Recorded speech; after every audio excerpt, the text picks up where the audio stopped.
Gautam neuro care brain stroke migraine fits brain and spine surgeries కి best neuro surgeon. అయోధ్యలో శ్రీరామ ప్రాణప్రతిష్ఠ సందర్భంగా హర్యానా భివానీలోని జవహర్ చౌక్లో రామ్లీలా వేదికగా కొందరు నాటకం ప్రదర్శించారు. హనుమంతుని పాత్ర పోషిస్తున్న ఎంసీ కాలనీకి చెందిన హరీష్ శ్రీరాముడి ఒడిలో కన్నుమూశాడు. భగవంతుని పాదాల చెంత పడేంత వరకు ప్రజలు ఈ సీన్ను డ్రామాలో భాగంగానే భావించారు. అందరికీ అసలు విషయం అర్థమయ్యేసరికి అతను చనిపోయాడు.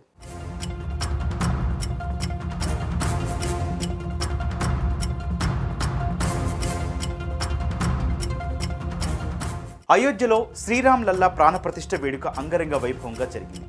ఊరూరా ఉన్న రామాలయాలన్నీ భక్తులతో కిటకిటలాడాయి. ప్రతి చోట జరిగినట్లే హర్యానాలోని ఆలయాల్లో కూడా ప్రత్యేక కార్యక్రమాలు చేపట్టారు. భవానీలో రామ్లీలా పేరుతో నాటక ప్రదర్శన ఏర్పాటు చేశారు. ఇందులో రాముడు, లక్ష్మణుడు, సీత, హనుమంతుడి పాత్రధారులు ఉన్నారు. స్టేజ్ పై పెర్ఫామ్ చేస్తున్నారు. ఈ నాటకంలో 62 ఏళ్ల ఎంసీ కాలనీ వాసి హరీష్ కుమార్ హనుమంతుడి పాత్ర పోషించారు. హరీష్ 25 ఏళ్లుగా న్యూ బస్సుకీనాథ్ రామ్లీలా కమిటీ భివానీలో హనుమంతుడి పాత్రలో నటిస్తున్నారు. ఎలక్ట్రిసిటీ డిపార్ట్మెంట్లో జేఈగా పనిచేసి పదవి విరమణ చేసిన తర్వాత కూడా రామ్లీలా ప్రదర్శనతో నిరంతరం అనుబంధం కలిగి ఉన్నాడు. అలానే అయోధ్యలో రామ్ లల్లా ప్రాణప్రతిష్ఠ కారణంగా మరోసారి నాటకం వేశారు. ఈసారి కూడా హనుమంతుడిలానే స్టేజ్ పై పెర్ఫామ్ చేశారు.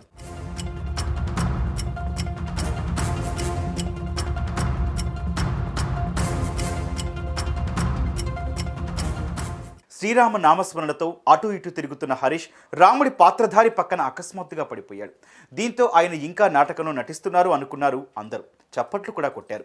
కానీ ఎంతసేపటికి ఆయన లేవకపోవడంతో అక్కడున్న వారు ఆయన్ను లేపేందుకు ప్రయత్నించగా ఉలుకు పలుకు లేకుండా ఉన్నారు. దీంతో ఆయన మృతి చెందినట్టు నిర్ధారించారు. కాగా రాముడి పాదాల చెంతే హరీష్ ప్రాణాలు విడిచాడని అక్కడున్న వారన్నారు. ఇన్నేళ్లుగా రాముడికి సేవ చేస్తూ ఇప్పుడు రాముడి ప్రాణ ప్రతిష్ఠ నాడే ప్రాణాలు వదిలారని అన్నారు. కాగా హరీష్ మృతితో అక్కడ విషాద ఛాయలు అలుముకున్నాయి.